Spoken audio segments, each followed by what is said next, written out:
Welcome back, everyone, and I'm here again with Jordan Sharp, SBR contributor, and today we're going to be looking at the opening NFL odds for a few games. How you doing this morning, Jordan? I'm doing good, Dax. Thanks for having me back, man. It's always a pleasure. All right, let's start talking about this Thursday game between the Giants and the Redskins. This line opened up on the 21st at -6 in favor of the Skins, and it took less than 24 hours for it to start going crazy. It dropped all the way to -4 on the 22nd and kept on going south. And as of now, we can find this line at -3.5 plus 103 at pinnaclesports.com. And it seems that it could actually be settling down, wouldn't you think, Jordan? Yeah, I think you're exactly right, Dax. I don't think we're going to see this line move much more before the Thursday night game. Obviously, only about 48 and plus hours left to go before kickoff of this one. And I think 3.5 points is probably where this one is going to settle down. A little surprised that the Redskins opened up as high as they did in favor at home after, obviously, the Giants looked pretty good this past week 3.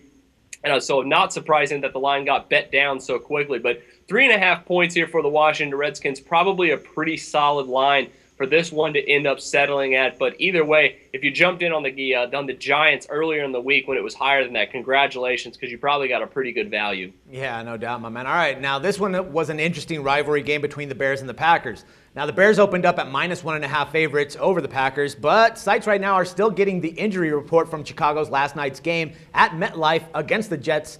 So I think that they want to probably wait for all the actual proper reports to come through before they set their lines. Now, in my opinion, I could actually easily see this line flip in favor of the Packers, pretty much because the Bears secondary was all injured, last night. But anyways, I mean, right now Penny has them at pick'em -110. What's your take on this game, Jordan? I think the lowest we're going to see this line go is a pick'em. It could, I think, jump in favor of the Packers, but I think on the Bears side of things, I sincerely doubt that they're going to be -1 or higher at any time for the rest of this week, just because, like you said, they were really decimated by injury last night against the New York Jets. Pretty good game for the Bears offense, but once again, it's deja vu all over again for this Bears team from 2013 to 2014. Offense is playing great, but the defense just cannot stay healthy.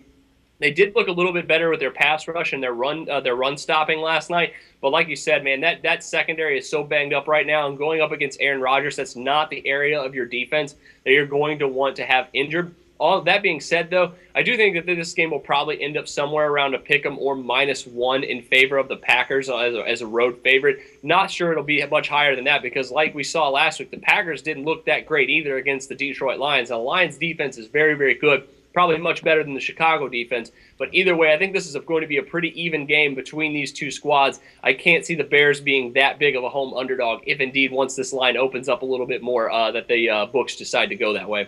Yeah, I'm thinking we might even see the Packers close at -1.5, but that's my opinion in this case. Now let's look at the other game that we have here. It's between the Bills and the Texans. Now this one opened up at -3 in favor of the Texans at BetOnline, and that was on the 21st. Since then, that line moved all the way up to -4 and then back down to -3, and now books like pinnaclesports.com has Houston at -3.5 plus 107.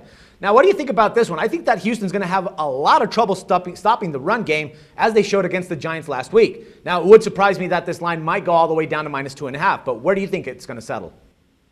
I actually think that Pinnacle has this line about right at -3.5. I think that plus 107 is probably not where we're going to see most books settle this at, but I think 3.5 points is actually where we're going to see this line settle. Houston did have a pretty bad game trying to stop Rashad Jennings this past week, but I think that might have just been a little bit fluky. I think you could see a potential of it going down, but I think you'd have to see more money coming in on the Buffalo Bills for that to happen, which I don't know if that's going to happen either. Obviously, they just lost for the first time. I don't know how many people are going to be jumping off of that bandwagon. So I think much like we were talking about with the Thursday night game, I think we might see this line settle right around where it is right now at 3 to 3.5 points. I think the only way, like you said, if it does go down to 2.5 or lower than that, we'd have to see a large influx of money on the Buffalo Bills, and I just don't know where that's going to come from. I don't know if the Sharps are that enamored with the Buffalo Bills to move that line with the amount of money that would be needed to do that. So I think probably 3 to 3.5 points is where we're going to see this line settle, Dex. The way that I saw Buffalo running the ball in these past games with C.J. Spiller, I'm thinking that they might have some trouble. Well, I mean, the Texans might have some trouble stopping that run. But, that's kind of why I'm inclined to see a lower game, a lower spread on this one.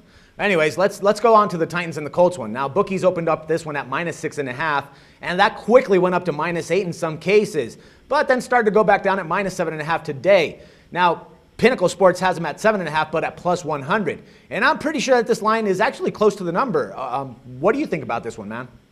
I think you hit it right on the head once again, Dax. I actually covered this game in an article I wrote yesterday for SBR, and talking about how I think the public is going to really blindly back the Indianapolis Colts, and that seemed to happen when the line jumped up to -8. A lot of people just laying the points here against the with the Colts against the Titans, just because Jake Locker hasn't looked that great so far in the last couple of games. But as we saw, the line got bet right back down, and I said that this line will probably settle right around 7.5 points. I think 7 may be a good play on the Colts. I think 7.5 may be a good play on the Titans. So it's pretty close to where I think it's going to settle. The Titans should not be underestimated, especially on defense, even though their offense hasn't been playing that well. I think they can turn things around, and if they don't, they're going to make a change at quarterback if Locker can't get his things together, because this team is more talented than a lot of people projected this season, and I think they have a chance to cover this game, and I think a lot of sharps might think so too. So if you do see this line jump back up above 7 to 7.5, maybe even 8, I think you're going to see a lot more people jump right back in on the Titans, bet this line right back down to 7.5 or 7 points. Yeah, I have to agree with you. I mean, definitely having Ken Whisenhunt on your side does improve the actual odds for them. But anyways, let's move on to the other one that we have here. It's between the Eagles and the Niners.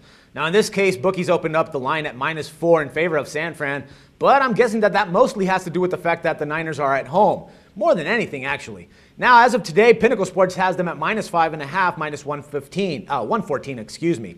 But I'm still not really convinced of what Kaepernick can actually do for this team. I mean, what's your take on this one, my man? I actually see this one closing at -5, but what do you think? Yeah, I think that you're definitely going to see a lot of money coming in on the Eagles here very, very soon. Books like 5 Dimes and a couple others have them at 6 points right now, too. And I would just be all over +6 on the Eagles here if that's the case, because the San Francisco 49ers have shown absolutely nothing so far this season that makes me believe they should be almost a touchdown favorite over the Philadelphia Eagles, even at home. Obviously, they lost last week to the Arizona Cardinals. They lost to the Bears at home 2 weeks ago. This team, there's reports that they're just in disarray right now, which are not good. Jim Harbaugh, there are reports also that he could be losing the locker room. Their defense is absolutely not up to par of what it's been. This is not the same Niners team that's been making the NFC title game year after year over the last few years, and the Super Bowl just a couple years ago. I think that we could definitely see this line fall back down a lot, much closer to where it opened at 4 points, because the Eagles right now seem to have just value just going all over them right now. I would be very surprised if this line did not drop significantly before Sunday. All right, my man, now let's look at the other one that we have here. Now, I'm clear that Atlanta is by far a different team when on the road, and obviously knowing that we're going to be seeing Teddy Bridgewater and the Vikings in Week 4 should be a part of why this line actually opened at -3.5 in favor of the Falcons. Now, since then, that line can be found at -2.5 and -3 at BetOnline and Pinnacle Sports, respectively. Jordan, what do you think you might see this line go? I mean, I think it might settle at -2.5 where BOL has it. How about you? Yeah, there's a potential for that. This is probably one of the games that there's a lot of uncertainty surrounding both sides of this line, just because you don't know what you're going to get from the Falcons playing on the road outdoors now in Minnesota Stadium while they're waiting for their new stadium to be built. And on the other side, you have absolutely no idea what kind of value that the Vikings are going to get from Teddy Bridgewater during this game. So I think you're right. I think that more people will tend to lean towards Bridgewater just because he's the new thing, giving them a chance here after Matt Castle's injury. But then again, the Falcons looked so good last week. You got to think that against a team with the defense like the Minnesota Vikings, and not very good in the secondary, the Falcons are going to have some value here. So even if it does close at -2.5, I think you might see the line jump up just a little bit to -3 potentially, with some Falcons backers jumping in on it late. But right now, at 2.5, at 3, I think that we're going to see this line settle somewhere around there. I don't see it jumping too much farther from where it's currently sitting right now. All right, now finally, let's touch this Monday night game between the Patriots and the Chiefs. And bookies actually opened this one up at -3 in favor of the Pats. Since then, that line climbed to -3.5, as PinnacleSports.com has it. Now, in my opinion, I think that this line might even close just at -3 before kickoff. But where do you see it, Jordan? Yeah, that's probably a pretty good forecast here. I think we're seeing a lot of these lines now that the sports books are getting a little bit better here at pegging what the line will actually close at earlier in the week. I think this is a perfect example of that. I did see the line go to 4 just very briefly yesterday, but then it dropped right back down to 3.5 here. So obviously the Kansas City Chiefs have been pretty undervalued. for most of the season. Obviously, they played pretty bad earlier in the year, but they bounced back last week with a big road win in Miami. And I think against the Patriots here, I think you're going to see a lot of people jump in blindly on the Patriots, which could help the Kansas City Chiefs value depending on where that line moves. But at 3.5 right now, looking like it's pretty much settling down there as well. I'd be very surprised if we see a lot more movement in this line here later in the week without the influx of a lot of money coming in on one side or the other. I don't think that's going to happen. I think the books have this one pretty much right at 3.5 for the road Patriots here. I don't expect to see much more movement in this one way or the other. All right, Jordan, thanks a lot for all your points of view, my man, and we'll talk some more football very soon. All right, thanks, Dax. No problem. And for SBR Picks, this is Dax Floyd. The SBR Network offers free sports picks and game breakdowns, big money free betting contests year-round, a real-time Vegas-style odds monitoring service, and much more. So come see for yourself. To stay updated on SBR news and promotions, follow us on Twitter, Facebook, and Google+, and do be sure to subscribe to the Sportsbook Review YouTube channel to catch all our daily sports shows.